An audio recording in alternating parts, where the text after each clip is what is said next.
ID துறையில் இப்போ கிட்டத்தட்ட டிசிஎஸ் நிறுவனம் அறிவிச்சதுக்கு பின்னாடி டிசிஎஸ் நிறுவனம் 2% வேலை ஆட்களை தூக்க போகிறதா சொல்லியிருந்தாங்க.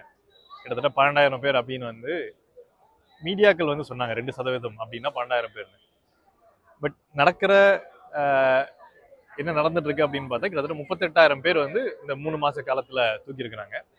இன்னும் அதிகமாக தூக்க போகிறோம் அப்படின்னு சொல்லிட்டு இருக்காங்க.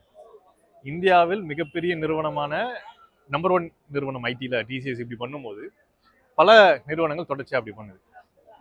அப்போ டிசிஎஸ் நிறுவனத்தில் இருக்கிற பிரச்சனை எல்லா நிறுவனத்துக்கும் வந்துச்சா அப்படின்னு பார்த்தா அவங்களுடைய காலாண்டு ஃபினான்ஷியல் அறிக்கையில் என்ன சொல்கிறாங்கன்னா அதிகப்படியான வருவாய் தான். கிட்டத்தட்ட டிசிஎஸ்க்கு மட்டுமே 7 லட்சம் கோடி. இந்த 7 லட்சம் கோடி வருவாயை வச்சுக்கிட்டு நாங்கள் எங்களுக்கு ஆட்கள் தேவையில்லை அப்படின்னு சொல்கிறதெல்லாம் சட்டத்துக்கு புறமானது. இதே தான் மிச்ச நிறுவனங்களும் பின்பற்றுறாங்க. ஏன்னா டிசிஎஸ் நிறுவனம் அப்பட்டமாக இப்படி சட்டத்தை விதிமீறும் போது அரசு தலையிடாமல் வேடிக்கை பார்க்கும்போது நம்மளே எதுவும் கண்டுக்க மாட்டாங்க, நம்மளும் கொஞ்சம் பேரை வெளியில் அனுப்புவோம் அப்படின்னு தான் அனுப்புகிறாங்களே தவிர ட்ரம்ப்புக்கோ இல்லை இங்கே இருக்க பொருளாதார நெருக்கடிக்கோ இந்த நிறுவனங்களுக்கும் ஃபினான்ஷியல்ஸுக்கும் சம்மந்தம் இல்லாத ஒரு சூழ்நிலை தான் இருக்குது. இனிமேட்டு அமெரிக்கா ரெசெஷனில் போகும்போது நெருக்கடி வரலாமே தவிர இப்போ இந்த நிறுவனங்களுக்கு ஃபினான்ஷியலாக இந்த நெருக்கடியும் இல்லை அப்படின்றது தான் அவங்களுடைய தரவுகள் சொல்லுது. இந்த சூழ்நிலை ஐடி துறையில் தொடர்ச்சி நீடிச்சுக்கிட்டே இருக்கு. இப்போ மட்டும் இந்த நிறுவனங்கள் வேலையை விட்டு தூக்கல. இப்போ சில நிறுவனங்கள் வெளிப்படையாக ஏஐன்னு சொல்லி தூக்குறாங்க, சில நிறுவனங்கள் ஏஐ இல்லை எங்களோட தேவைக்காக தூக்குறோம் அப்படின்னு சொல்கிறாங்க. பட் பெரும்பகுதி ஐடி நிறுவனங்கள் ஒவ்வொரு ஆண்டில் இறுதியும் வேலையை விட்டு அனுப்புறதுன்றது தொடர்ச்சியாக பண்ணிக்கிட்டே இருக்காங்க. அந்த வேலையை விட்டு அனுப்புறது மூலியமாக அவங்க புதிய லேபர் ஃபோர்ஸை உள்ளுக்குள்ளே கொண்டு வந்துக்கிட்டே இருக்காங்க. சீப் லேபராக கொண்டு வந்துக்கிட்டே இருக்காங்க. 5 வருடங்களுக்கு மேலே இருக்கிறவங்க எக்ஸ்பீரியன்ஸை துரத்திட்டு ஃப்ரெஷர்ஸ் உள்ளே கொண்டு வந்துக்கிட்டே இருக்கிறாங்க. ஸோ இந்த சைக்கிள் நடந்துக்கிட்டே இருக்கிறதுனால தான் எல்லா டிசிஎஸ் மாதிரியான ஐடி சர்வீஸ் நிறுவனங்களில் 50 வயசுக்கு மேலே இருக்கிறவங்க 1% கீழே தான் இருக்கிறாங்க. ஸோ இந்த நிறுவனங்கள் பை டிசைன் சிஸ்டமேட்டிக்காக அங்கே 35-40 வயசுக்கு மேலே இருக்கிறவங்கள துரத்துறது தான் இவங்களுடைய செயல்பாடாகவே இருக்கு. இது அரசு தலையிட்டு ரெகுலேட் பண்ணாத பட்சத்தில் இதே மாதிரி பல 10,000 நபர்களுடைய குடும்பங்களும் வேலையும் நடக்க போகுது, வேலையிழப்பும் நடக்க போகுது. இதே மாதிரி பல்வேறு பிரச்சனைகள் ஊழியர்கள் ஆஃபீஸ்குள்ளேயும் அனுபவிச்சுட்டு இருக்கிறாங்க. இதெல்லாம் ரெகுலேட் பண்ணணும் அப்படின்றது தான் சங்கத்துடைய கோரிக்கையா இருக்கு. ஆனால் அரசு அதிமுக அரசாங்கம் இருந்தாலும் சரி, பிஜேபி அரசாங்கம் இருந்தாலும் சரி, திமுக அரசாங்கம் இருந்தாலும் சரி, யாருமே அதில் தலையிட மாட்டோம்ன்றது முடிவு எடுத்துட்டு உட்கார்ந்துட்டு இருக்கிறாங்க. அப்போ இவங்களை தலையிட வைக்க வேண்டியது எம்ப்ளாயிஸோட இன்ட்ரெஸ்டா இருக்கு. ஐடி ஊழியர்கள் சங்கமாக ஒன்று திரண்டு போராடும் போதுதான் இந்த அரசாங்கத்துக்கும் இந்த நிறுவனங்களுக்கும் நெருக்கடி கொடுத்து நமக்கான சட்டங்களை உருவாக்க முடியும் அப்படின்ற பேர்ல நாங்க இப்ப சங்கத்துடைய வேலைகளை பல்வேறு மாவட்டங்களை உருவாக்கி இருக்கோம். பல நூற்றுக்கணக்கான நபர்கள் வந்து சேர்றாங்க. ஸோ இது தொடர்ச்சியாக வளர்ந்துகிட்டே போகுது அப்படின்றத பார்க்குறோம். சிஐடியினுடைய 16வது தமிழ் மாநில மாநாட்டில் ஐடி ஊழியர்களே பிரச்சனையை இங்க இருக்கிற கிட்டத்தட்ட 600க்கும் மேற்பட்ட சங்கங்களுக்கு முன்னாடி முன்வைக்கிறோம்.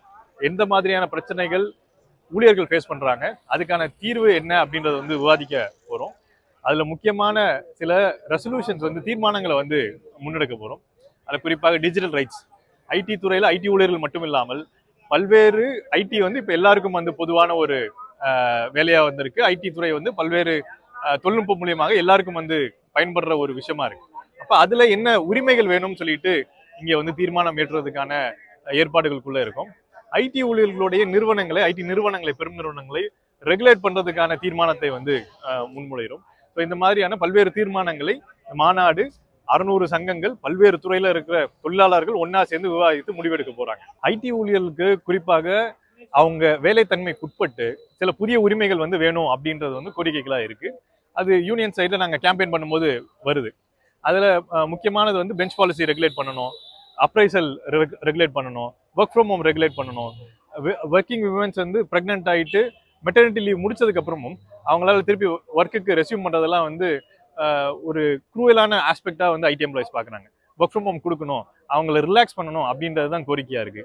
அதுல முக்கியமா பெண்கள் சம்பந்தமாக முன் வர்றது மென்சுரல் லீவ், அதாவது மாதவிடாய் காலகட்டத்தில் குறைந்தது ஒரு நாளாவது அவங்களுடைய லீவ் ரைட்டா வரணும். இப்போ அதை பத்தி கேட்கவே முடியாத சூழ்நிலை இருக்காங்க. அந்த வழியோட வேலை செஞ்சுட்டு இருக்கிற ஏற்பாடு தான் நடந்துட்டு இருக்கு. அதை மாற்றி உரிமையா வேணும் அப்படின்னு சொல்லிட்டு கேம்பெயின் பண்ணியிருந்தோம். அந்த கேம்பெயின்ல ஒரு பகுதியாக இப்ப கர்நாடக அரசு வந்து அதை வந்து சட்டமேற்றி இருக்கு. இதுவே தமிழக அரசும் போன எலெக்ஷன்ல வந்து மேனிஃபெஸ்டோல கொடுத்திருந்தாங்க, அதை ஆனால் அமல்படுத்தாத சூழ்நிலை இருக்கு. இந்த மாதிரி உரிமைகள் வந்து ஐடி ஊழியர்களுக்கு தேவை அப்படின்றத வந்து கேட்டுட்டு இருக்கோம். இதோட முக்கியமா வந்து ரைட் டு டிஸ்கனெக்ட் பல நாடுகள் இந்த சூழ்நிலையில அமல்படுத்திட்டு வராங்க. அதுல தமிழக அரசாங்கமும் அதை வந்து கொண்டு வரணும். ஏனால் இது கேரளா முன்மாதிரியாக கேரளா அரசு எல்டிஎஃப் அரசு இதை வந்து ஒரு தனிநபர் பில்லை வந்து கொண்டு வந்திருக்கிறாங்க. அது முன்மாதிரியாக எடுத்து தமிழக அரசாங்கம் கொண்டு வந்தால் இங்க இருக்கிற ஐடி ஊழியர்களுக்கு ஒரு பெரிய நிவாரணியாக இருக்கும் அப்படின்றது பார்க்கிறோம்.